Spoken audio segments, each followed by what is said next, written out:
നമ്മൾ വാർത്താഭരിതമെന്ന് പറഞ്ഞത് രാവിലെ എം മുകേഷ് MLA-ക്കെതിരെ കേസ് എടുത്തു എന്ന വാർത്തയിൽ തുടങ്ങിയതാണ്. അഡ്വക്കേറ്റ് ചന്ദ്രശേഖരൻ അടക്കം, ജയസൂര്യ അടക്കം, പ്രൊഡക്ഷൻ കൺട്രോൾ വിച്ചു, നോബിൾ, ജയസൂര്യ, ഇടവേള ബാബു, മണിയമ്പിള്ള രാജു, അങ്ങനെ FIR-കളുടെ പെരുമഴയാണ് രാവിലെ തന്നെ അല്ലേ? ഇതിന്റെ വിശദാംശങ്ങളുമായി എനിക്ക് ഒന്ന് ദീപക് ധർമ്മടം ചേരുന്നുണ്ട്. Deepak, good morning. കേസുകളുടെ ഒരു പെരുമഴ, FIR-കളുടെ എണ്ണം പെരുകി വരികയാണ്. ഇപ്പോൾ രാവിലെ ഇത് തുടങ്ങിയിട്ട് ഒരു 1.5 മണിക്കൂറേ ആയുള്ളൂ. നിരവധി FIR-കൾ ഡീറ്റെയിൽസ് ആണ് വരുന്നത്. ഈ കൊച്ചിയിൽ ഏതൊക്കെ തരത്തിലുള്ള അന്വേഷണം ഉണ്ടാകും? കൊച്ചിയിൽ ഫയൽ ചെയ്ത കേസുകൾ ഏതൊക്കെയാണ്?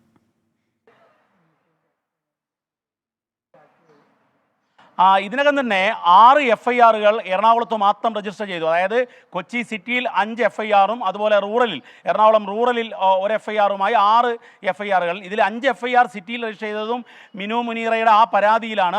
ഇപ്പോൾ നമ്മളെ പേര് പറയുന്നത് ശരിയല്ല, കാരണം ഈ FIR രജിസ്റ്റർ ചെയ്ത സാഹചര്യത്തിൽ. പക്ഷേ അവർ തന്നെ കൃത്യമായി പ്രതികരിക്കാൻ തയ്യാറായിട്ടുണ്ട്. ഏതായാലും ഇത്തരം കേസുകൾ രജിസ്റ്റർ ചെയ്യുമ്പോൾ അതിൽ ഏറ്റവും നിർണായകമാകുന്നത് രാഷ്ട്രീയമായി CPIM-നും ഇടതുമുന്നണിക്കും വലിയ പ്രതിസന്ധി സൃഷ്ടിക്കുന്നത് M മുകേഷിന് എതിരായ FIR ആണ്. മാത്രവുമല്ല അതിൽ ജാമ്യമില്ലാ കുറ്റം തന്നെയാണ്. ബാക്കി എല്ലാത്തിലുമുണ്ട്. ബലാത്സംഗം ചുമത്തിയിരിക്കുന്നു. സ്വാഭാവികമായും പ്രതിരോധത്തിലാകുന്നത് രാഷ്ട്രീയമായി തന്നെയാണ്. കാരണം ഇടതുമുന്നണിയുടെ CPIM-ന്റെ ഒരു സിറ്റിംഗ് MLA-ക്കെതിരെ കേരളത്തിലെ പോലീസ് കേസെടുത്തിരിക്കുന്നു.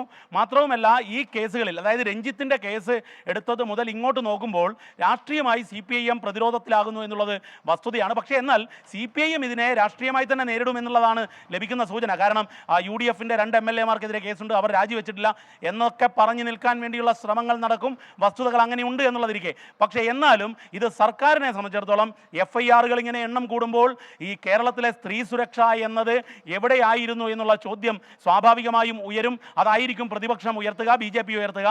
ഏതായാലും FIR-കളുടെ പെരുമഴയാണ് ഈ ചെറിയ മഴ, ചാറ്റൽ മഴ പെയ്യുന്ന സമയത്ത് എന്നുള്ളതാണ് വസ്തുത. ആഷ്മി, ക്രിസ്റ്റീന.